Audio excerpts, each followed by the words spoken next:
You asked a question about whether or not it's okay to refuse an IV when you go to the hospital to have a baby. And I do recommend talking with your OB provider first about your request, and they'll be able to give you the best advice based on their knowledge of your situation and circumstances.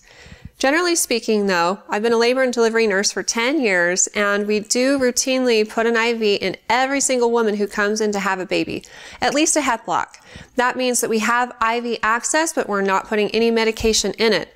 That just allows us to have it in place. It's kind of like a safety measure in case something happens, because most of the time things go pretty smoothly on labor and delivery, but about 10% of the time we have to do a C-section. That means that out of the blue, you might have to have a C-section because you start bleeding or because your baby's not tolerating labor. Those are just a couple of the things that can happen.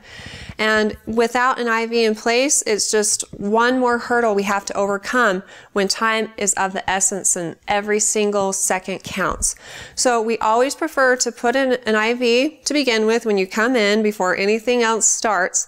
And we have that just in case something happens. And then, you know, I always say it's better to have it there and not worry about anything in the future than to not put it in and then have something bad happen. With all of this said, of course, you're always able to refuse treatment at the hospital, but I do recommend talking with your doctor and your nurses first, and usually after people find out the reason why we would like to have it in place, they're okay with having it because they understand the risk that's associated with not having it in place.